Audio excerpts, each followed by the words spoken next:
the story begins. I'm going ahead of your question. Oh no, but that's it fine. was- I'm happy because I was going to come to that.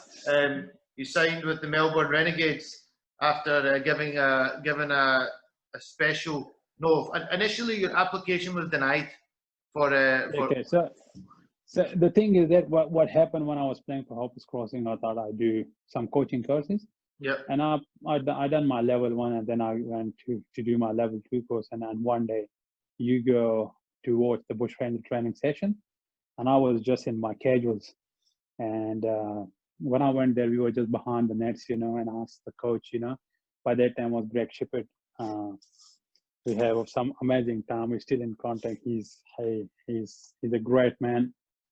And I asked Greg Shippett and who was the assistant coach? Forgot his name. So yeah, Simon Helmet, and I asked them, can I bowl? And they just looked it up to me. So what do you do? I said, I bowl spin. So what do you do? Spin. No, I said leg spin. Okay, this is come. And there was like June 2011, June or July. Yeah. Like I finished cricket in March, April, May, June. No cricket for 3 months. Yeah. No bowling, nothing.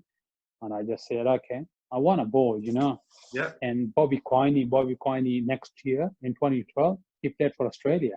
Yeah. And he's so tall. He's 6'4", 6'3", something, left-handing opening batsman. I thought he's a fast bowler.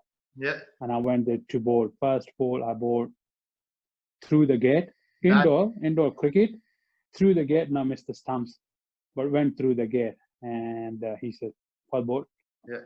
I thought, I got him, he's not going to pick it. Next ball bowled the wrong one. He went the other way. Yeah. And the ball went the other way. And when I looked back, David Hussey, Aaron Finch was there, Cameron White was captain, Chris Rogers, Maxie was getting in at that time. There was a start, and Clint McCarr was there, Peter Sitter there, James Patterson Wow. there, Wow. John Hastings there. They all played for Australia. They were all there. Matthew Wade there. Everyone was there. And I said, wow. And then the coach asked me a lot of questions. What do you do? I said, I'm here for coaching course. He says, what do you do here? I said, I'm living here now.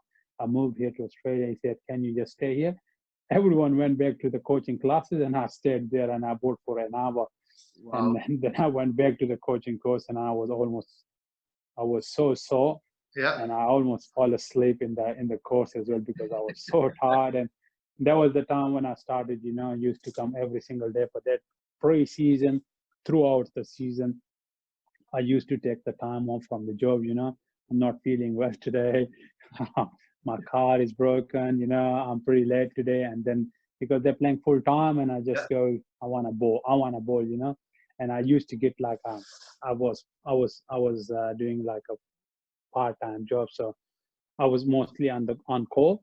So I used to get like a 2-3 days off, in a week. So I was just used to work 2-3 days only, and then on a day when I was not working, I was the only person in the whole warehouse or in my whole friendship, zone.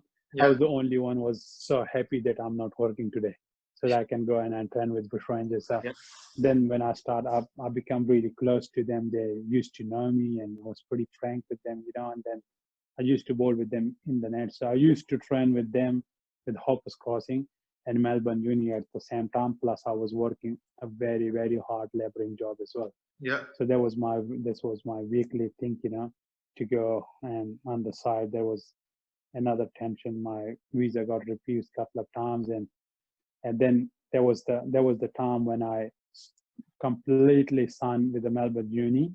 The only reason so they can help me. So the president of the club, he was the new president at that year. And he used to play with James Sutherland, the then CEO of Cricket Australia. So they were part of the club championship team, and they used to play together for Melbourne Uni. And he said, we need some help for this guy. There's a genuine case, and he's a good cricketer, and he needs some help for the visa. And then the Cricket Australia helped me a lot as well. And then it was the whole Hoppers Crossing plus Melbourne Uni plus some community people. And then when it goes to the ministerial or prime minister intervention, and then you ask the prime minister, is this how got in was September was September or July. I got like 28 days from the government, from the immigration department, that you're gonna leave the country, and this you need to make sure you pay all your debts, and you need to make sure you book your flights and pack your bags. And in 28 days, if you don't get a visa, you have to leave. Mhm. So I was almost ready for everything, and then yeah, one day I was actually just came from the job and I was praying.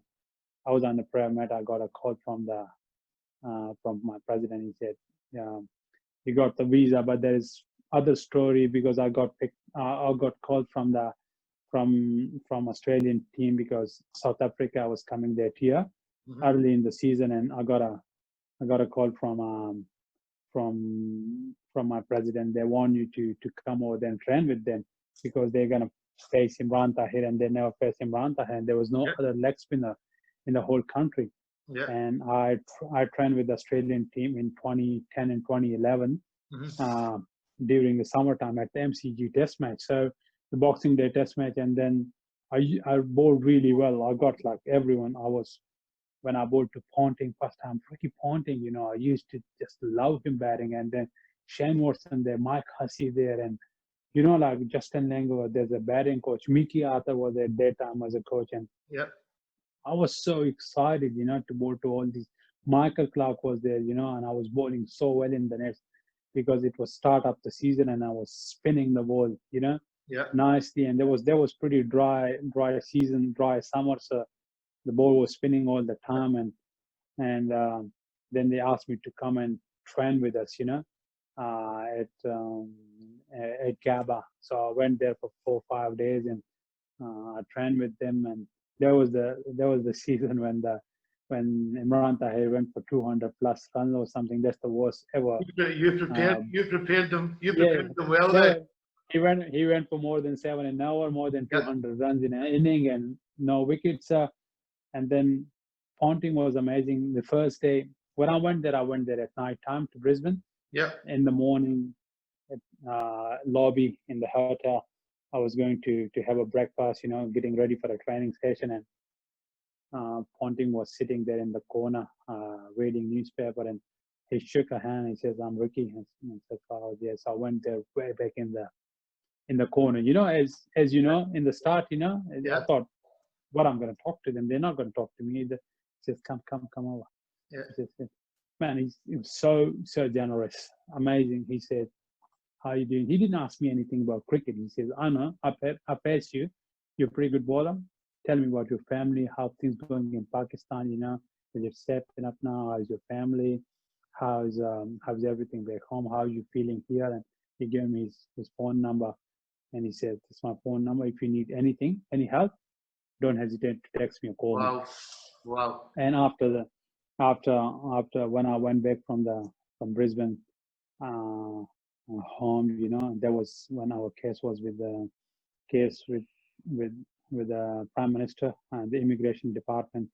When we were pushing them hard, through our Cricket Australia, through our community, I got a lot of supporting letters and everything. Mhm. They asked me, we can do one thing. We can do like a not protection visa. So my protection visa completely refused.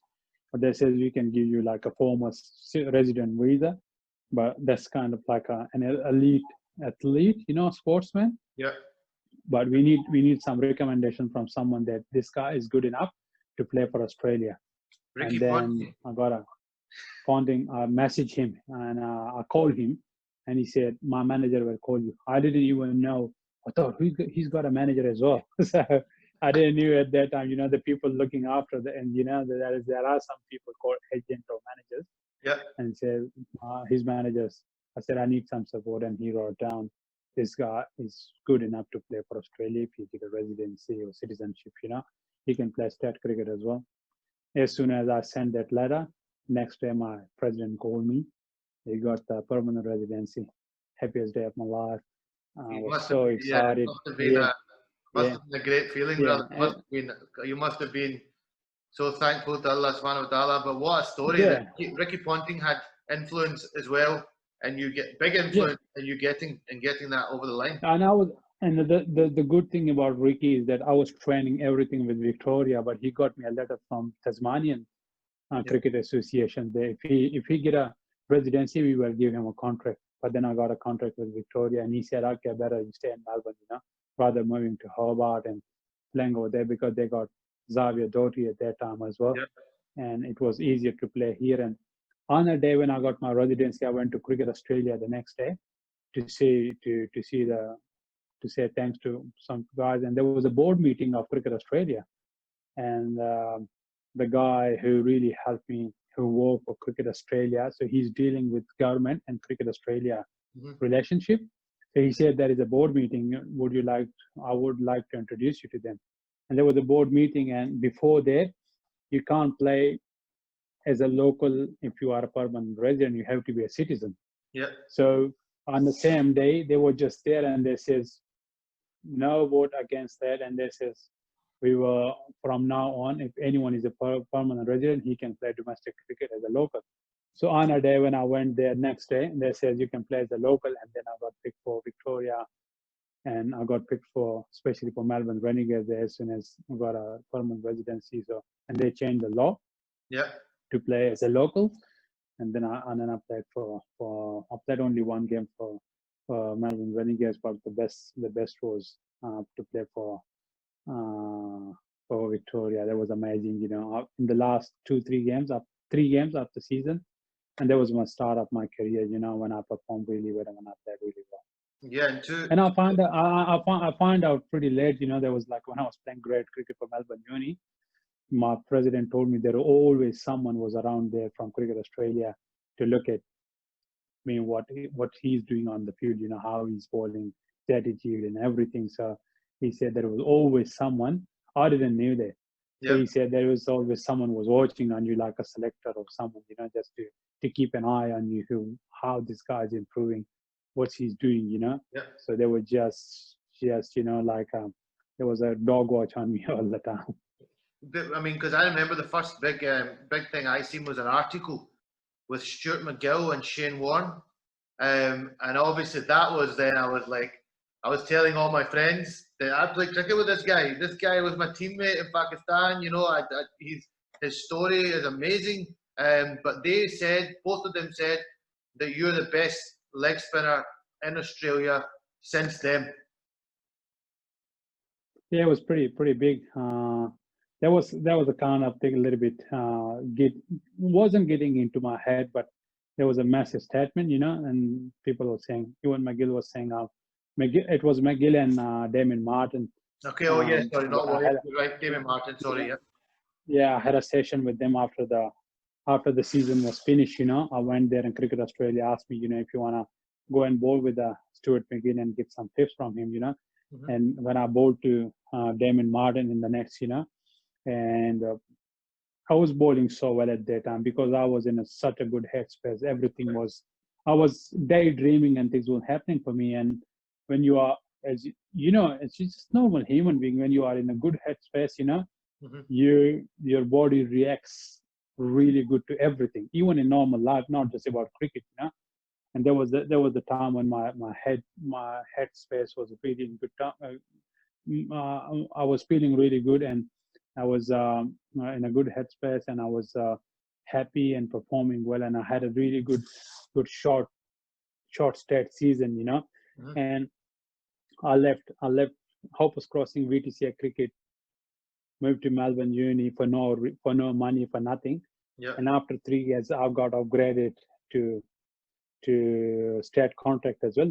There are points, you get upgrade when you play certain amount of games, and good. 7 wickets in first game. Bye to the labor work, the hard labor work. Thank you. Yeah, I got almost all together, I would say 100 grand in the last month of the season. So in the 1 month, 100,000. Oh, I said, oh, this is something special. Yeah, that was not in my mind. I didn't even knew that unless I signed the contract. When I played the last game, they said you have been upgraded, and that was the last game of the season. The last game of the season, I got upgraded to the contract. And I would have been doing nothing after that pre-season. Then next season, I might get over the contract. So there was something. Okay. Financially, at that point, you were all right. You were thinking, this is. Yeah, it was definitely, like All the hard uh, work, brother. All the hard work. yeah, All a your hard fresh work that a paid fresh off. air, a very happy change, from in my life. And suddenly I was thinking, very, very hard to play for Australia. I work hard, but at that time I got lost a little bit in a sense that in early 20, after the season, when I went to Scotland, that was my first game. Actually, I didn't play that side game. The day I arrived, Australia A team was already playing a game Yeah, that's right. because I had an issue with my passport. So because there was no Aussie passport, Pakistani passport, and my passport was already expired, and I have to go to get a new passport. It was a lengthy process. Then I got my visa when I went there on a tour. I didn't play it in Scotland, but I played only in Ireland. Then I came back home, and then they changed the rules for me to get the citizenship. Then I went to Zimbabwe and South Africa for the A tour. I took the most wickets on their tour, and then I went to play one day T20, and I got my debut in Scotland as well. So that was the second time I You went played. to You Scotland. played. Yeah, Before that, you made you obviously signed with Melbourne Renegades. You were given that was a great start to your career and professional cricket. January 2013, you started playing the Big Bash. You were then selected to play to the against the West Indies for the Prime Minister 11, which was another very prestige moment yeah, for you. 2000 and, 2014-2015 season, you played in the Bupa Shield final. You returned with figures for 89 in 40 overs, which included 9 maidens. What a performance! July 2013, you were granted your Australian citizenship. The 3rd of September 2013, you came to my country, Scotland, not my official country, but where I live.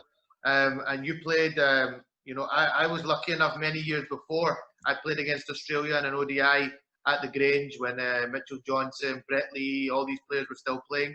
Unfortunately, I couldn't get through to the Grange that day to see you. I was very sad about that. I had work on that day. But you played in an ODI at the Grange versus Scotland. You returned so that was your first game, your debut in ODI. You returned figures of 10 overs, 1 for 39. You played against my good friend, Majid Haq, who bowled quite well in that game as well. You fairly gave us Majid Haq always I was talking to him late last night over message, and he was saying that he had Finch stumped, and we missed the stumping chance. And then Finch obviously got 150. The other opener got 100, big 100 as well. You guys won quite comfortably in that game. What was it like playing in Scotland? yeah. It was good fun. It was definitely good for me because it was my first game for Australia in the colours, and my uncle was there, and my cousin was there as well, and it was good. Scotland, beautiful country. It was my second time Yeah, when I went there, and it was nice. The feeling was all to play for Australia. It's just to enjoy myself, to get there. I bowled really well. There yeah, was a couple of easy drop catches as well, but yeah. yeah, there was nice, and I was more getting ready to play against England as well, in the next tour Yeah. and the one-day series, So yeah, it's a great feeling, I was a little bit lost, in that time before that A tour, because I was so busy in the political things, and Yeah. the citizenship side plus media. There was off season, April, May. We don't play any cricket here in Australia, and I didn't train much, And honestly, when I went there without any training, I admit it, I didn't perform well the way I should, And there was lack of, that, continues our performance, and the I would say that I was struggling with the repeatable action, as well a little bit, when you are playing after a long time, when you are involved, you distracted, Yeah. and a lot of other things, So there was the only times, But but I bought. at the same time, Fawad, it's only natural.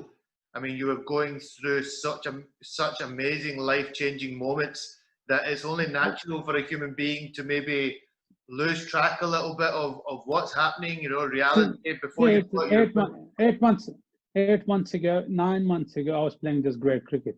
yeah, Just great cricket as a normal club cricketer, and now I'm playing for Australia yeah, within the that's course of amazing. 8, 9 And months, with the you've got your citizenship. you've got your settlement, everything. Everything. So, yeah, there was unbelievable. So just within course of 8 and 9 months, you're doing, there's a massive change, in your life. And yeah, it was tough, and traveling as well, a lot of traveling. And yeah, because your not performance used to against, too much. against England, I watched you closely, obviously, in that series. Unfortunately, like you say, you probably didn't really return with figures that you wanted to. England were playing very well at that time as well. Yeah. It was probably a tough educational experience for you. And condition was pretty tough actually, because it was bloody cold over there. You're playing day-night games, and I wasn't used to it because you're playing summer cricket here. Sorry, I'm gonna put a charge in my No phone. problem. No problem. I don't wanna lose you, sir. Yeah, the problem was. Sorry, I'm gonna move a little bit. No, it's fine. I'd rather that than your battery dies. Yeah, it's only 10%. So let's see. Hopefully, it holds nicely. A little bit of struggle. It's all good now. Oh, we're all good. So yeah, it's charging now. Good. All good. Yeah. So yeah, it was tough. Yeah, the condition was pretty tough. I'm not whinging about it. I'm not complaining, but I should have been. There was no such kind of like I would say information, or a little bit, to get educated about it, so to how the conditions gonna be. It was just happened. It just happened, You never really had much time. I wasn't ready either. You would have a couple of years to prepare mentally for I'm going to England. I'm getting ready for those conditions. You had no time whatsoever. Yeah, so I wasn't honestly ready enough, for that level either. Even I bowled so well in the second T20. I bowled really well against Scotland and won one day. Yeah. So I bowled pretty good in 3 games, not so good in 2 games. So I think it was still a win-win for me. So I bowled really well in 3 games and not so good in 2 games, and then you're coming back home and playing next season. Mm-hmm. And then people think, oh, he was okay. He was just another ordinary spinner. He didn't perform well the next level. And there was kind of that thing, it was getting into my head. As you know me, I was pretty tough guy. I'm very tough on myself, honestly. Yeah. When I went hard, on myself, I worked really hard. There wasn't a really good season for me because they always say the second season is the tough one, And I performed still well. I took 28 or 32 wickets. Mm-hmm. And in Shield cricket, that's pretty reasonable because the wickets are the flattest wicket on the planet Earth. Yeah. In Australia, not many spinner. They smash spinner here. That's because the fast bowlers are so good and so fast.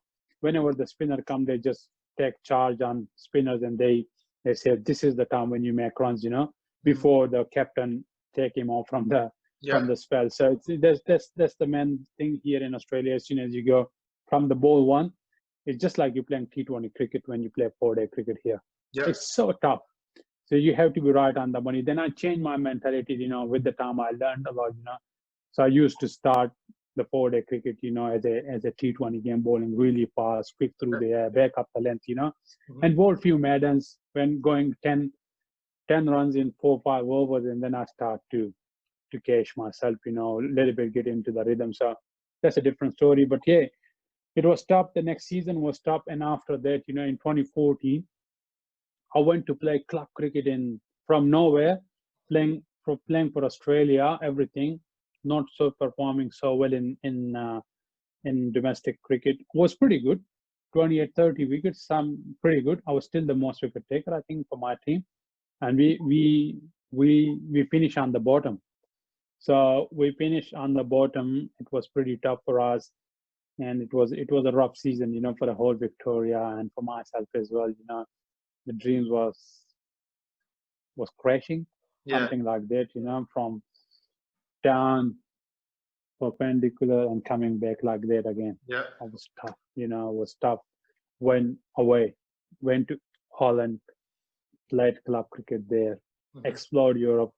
I went to England. I went to Scotland. Just for holiday. Yeah. And there was some time off, between the season, in the between the matches, and then I had a time off, went to Belgium, Germany, France, I just forget about, what's happening in Australia. Preseason, no preseason. My trainer and my physio keep texting me, are you training? Are you doing? I said, I will be fine when I'm back, I'm Yeah. playing cricket. I'm happy. Yeah. I'm performing well here. And I had a really amazing 4 months, and then my coach was calling me, you need to come back. You need to play at least preseason games, Yeah. the practice games, so that you can be ready for the season. And it was something big for me that I wanted to perform so well to prove myself. It wasn't just a political card. People used to say, you read and you see on the social media, people say, oh, he just got Not lucky. he's not Not that lucky. good. He's got lucky. They used him as a political card, religious card or whatever it is, and as a sympathy. And I was pretty upset, to get that level on me. And I would say, that doesn't feel good. I need to work really hard. And I went back and I left I didn't finish the season in Holland and went back home. And it was pretty cold back home. And then start training with the strangers. And that was the season what I wanted. I wanted to play well, perform well, to get back to the Australian side, and to send a message, to everyone, that I'm not just a sympathy card. I'm not just a political card, they have used on me, and I got a chance, I got lucky. Now, I took the most wickets, 48 wickets in the season. See, that's still the record in Shield cricket. They're playing for 130 odd years. Yeah. And they're still the record in the grand final, 8 for 89. So I'll let. 9. Unbelievable. Who did you get out? Name some of the people that you got out in that innings. There was Adam Burgess. He had the best season. We were both selected in the Australian squad, so he made 1,300 or 14 something runs that season. Sean Marsh was there. I think there was some Marcus Harris was there. He made 150 and 80 in the second inning as well. Mm-hmm. Ashton Aga was there. I think there's some good players. Nathan Coultonal was there. So they're a really good team. They were playing the grand final, back-to-back final as well. And it was the time when I took the most wickets. That's what I wanted, to perform well, to send a message, to get back to the side. That was the year Australia won the World Cup as well, the grand final. As soon as we finished the grand final, Australia won the World Cup grand final as well.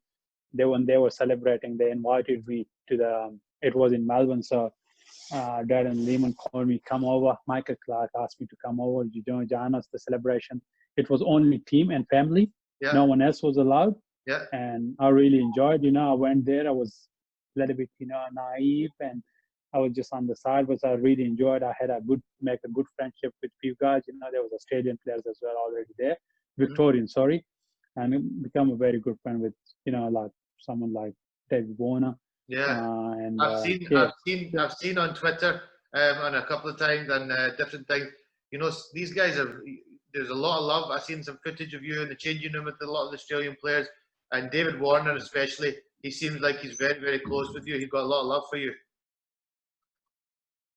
Yeah. Now I had like Maxi and Peter Siddle and Finchy. They're my teammates here from Victoria. David Hussey and Chris Rogers. Chris Rogers was there at that time as well. And then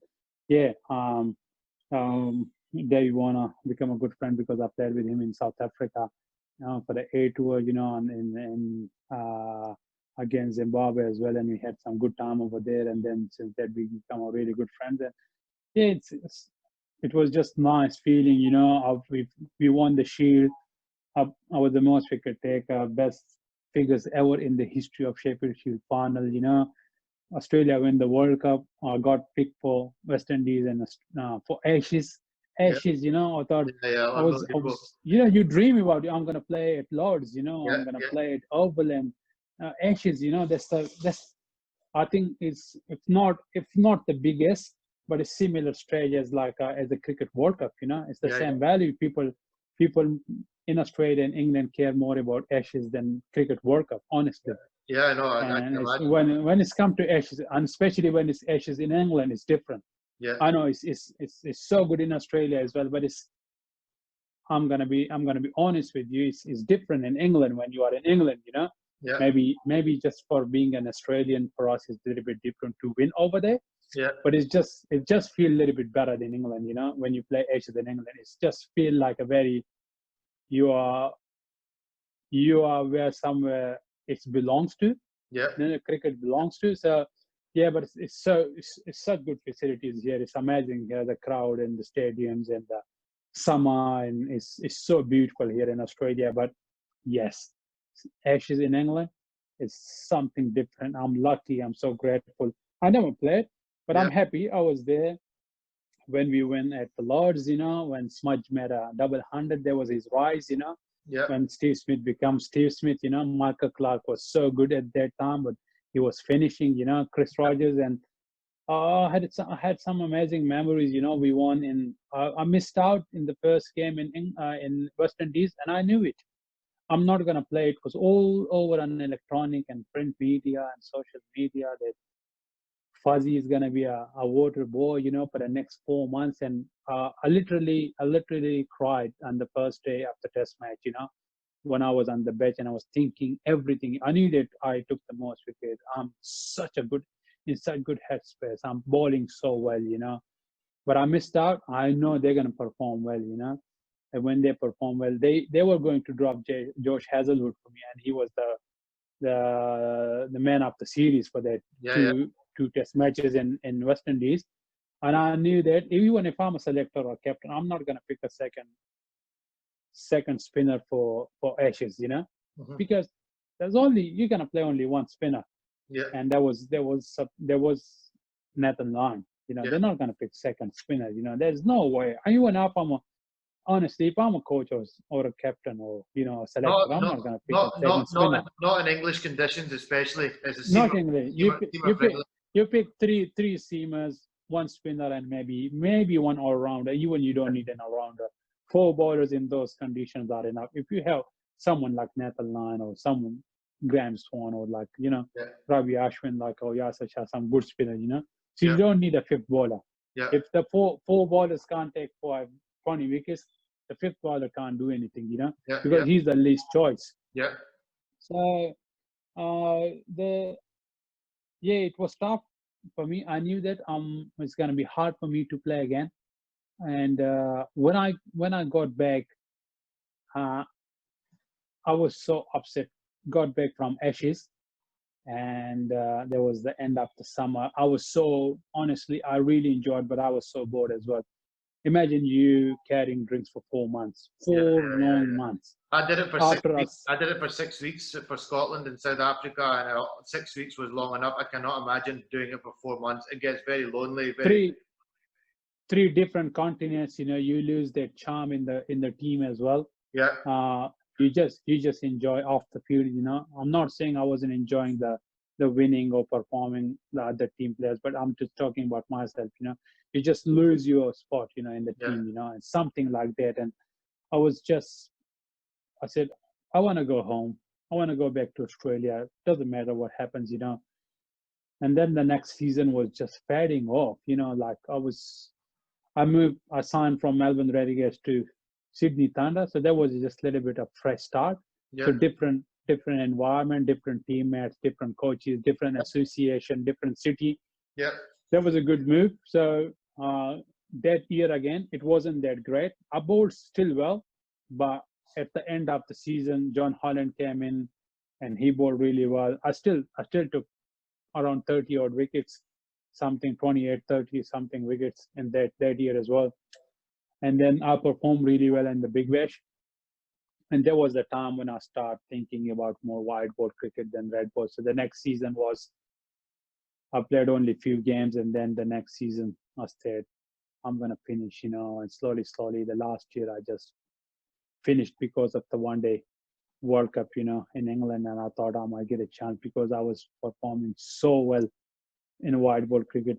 The last 4 seasons, I took the most wickets in Big Bash as a spinner, have the best economy as well. Even last year, Rashid Khan is the world number one for last 2 3 years or 4 years something Yeah. now, and no doubt he's the king. He's the best spinner in the world right now in T20 cricket. Yeah. But I had the best economy. I took 15 or 16 wickets for Scorchers. I bowled so well. Took the most wickets for Trinbago Knight Riders. We won the trophy. I took the second most wicket taker for Vancouver Knights. We won the trophy. Went to PSL. I didn't took the most wicket, but I bowled really well. Economy was really great. You Won the must have trophy enjoyed. again. You must have enjoyed going back to play and be involved in a tournament for Pakistan. Obviously, that's where Yeah, it you. was amazing. It was amazing. And plus, honestly, I was the only player in Victorian history, one of three players that we won three shields in a row in the history of shield cricket. So three hat trick in 127 or 28 years.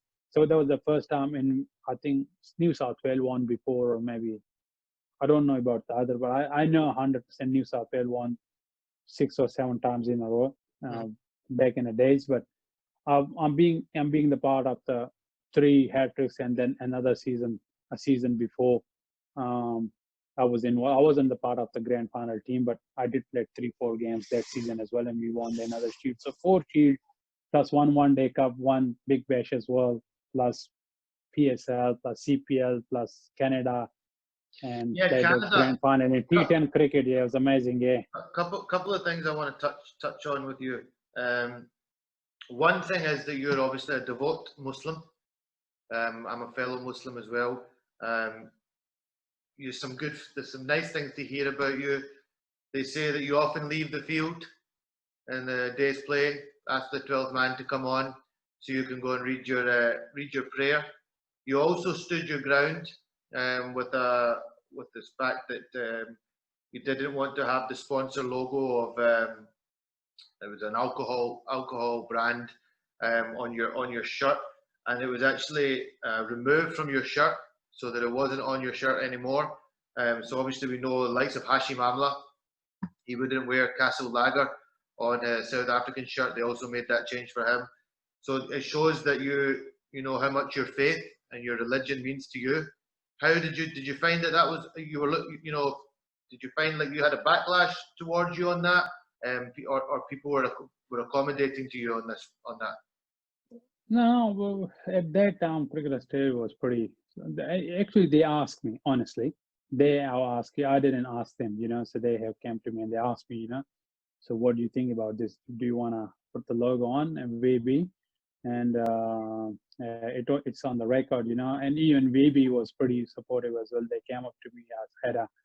I had a good meeting with their managing director or someone, I don't remember at that time, but it was someone from Carlton and United Beverages from CUB. So Yep. I had a good meeting with them, and then I said, yes, Matt, if you don't wanna, there is any, if I'm playing for Australia, I didn't play it after that. There was no logo on my one day and T20 on T10 shirt, and there is no more Wavy sponsor either. So it's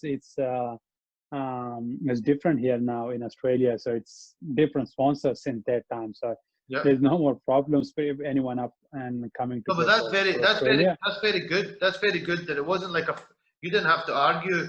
They came to you, which is Yeah, nice. they came to me, but there was a lot of there was something really new in Australia. Australia is not that like England, because England, they rule us, for 200 years. They know everything about us. In South Africa, there's a lot of Muslims, Yeah. the community is different over there, but Yeah. here in Australia it's not like that, and they was unaware of those things. So there was a lot of criticism. Some people really went on me, and at that time you should go back to home and where you came from, and you Yeah. shouldn't be allowed to play cricket if you don't wear. So I just learned how to ignore those things, Yeah. and if you don't ignore, you're done with everything. So it was okay for me, I know, if there's deep down anything, afterwards, towards me, I don't know personally, honestly, but at that time, Cricket Australia was very supportive. So does Well, that's good. That's CU, good to hear. CUB as well. It was all good. Then recently Usman Khawaja asked me as well, and he also said he don't want to wear as well, and he got lucky. He got lucky because they got sponsor the same. They got sponsor alcohol sponsor for Queensland as well, and so does for Australia. And as soon as he moved to Queensland and then he started playing for Australia a little bit regularly, the both alcohol sponsors gone. Yeah. So he didn't have any problem at all. So he He didn't even didn't have need to to have it. ask them. Yeah. So yeah, so he didn't even ask them to. He's not going to use the logo. So he got actually lucky, and hopefully in the future, if someone's playing, he might don't need to argue or to talk about this thing. And they might know already. They Yeah. might just Yeah. want to Because check it out the logo. You know, there's something. Yeah. Well, as I said, you know, like I might never play again for Australia. I'm still hoping for T20 cricket. I might play, but if I never play again, you know, something there's a first step, or you know, a stepping stone. I'm gonna be as a count to for the community on the community side, you know, that represent my community and make it easier for the boys, for the youngsters in the upcoming days when they represent Australia. So there's gonna be a lot of, especially with the halal food wise, you know, understanding the religion, you know, our faith as well, and plus those things, you know, and it's going to be easier, especially the mindset going to be changed as well. If you are good enough, you know, if you can represent Australia as well, because Uzi played as well, myself played as well, you know, so there's a lot of positive things on their side, you know, especially regarding future wise. So yeah. No, that you know, we're getting towards the end now. It's amazing story. But what makes it more amazing is how quickly things transpired. How quickly you went from playing great cricket to playing for Australia, to playing in the Ashes, to playing, you know, to getting your citizenship. Obviously, must have been a very proud, memorable day for you. This little boy from Margaux who's made this amazing journey. I hope you should bring a book out. I definitely think that you should bring an autobiography out sometime. I'm sure it would be a very good story for people to read. And I really wanted to write a book autobiography, like was the kind of I wrote to the baggy green. So that was actually the heading, you know. Yeah. But I said I'm very tough on myself as well. So I said if I never played for Australia, if I never had a baggy green, I'm not gonna write a book. Yeah. So that was kind of a thing, you know. I was really hoping, you know, could be a really good, you know, like a name for the book. And I wrote to the baggy green. Yeah. And yeah, I'm still very grateful and thankful where I come from, you know, what I have achieved or not I'm still achieving.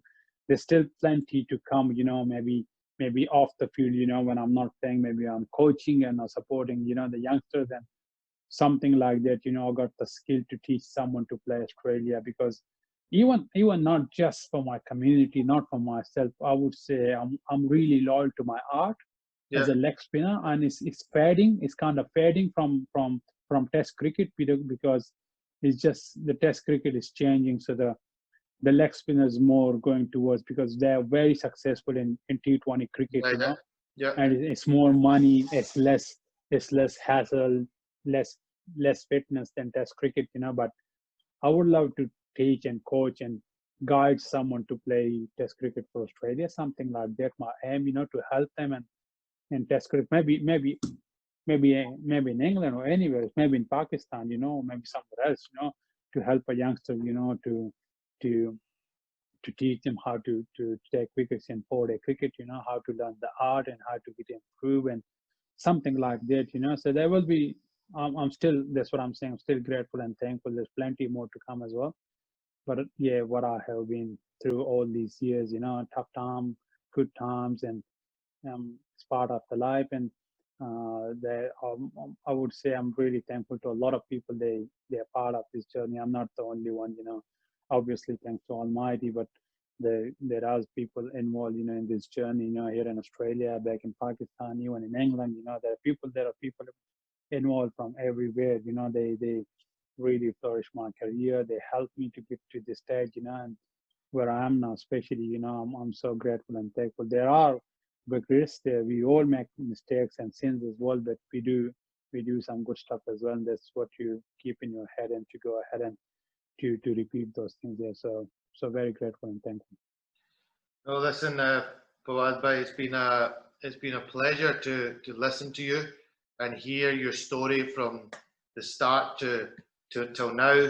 I'm probably going to post this in a couple of weeks' time. There's a couple of episodes coming beforehand.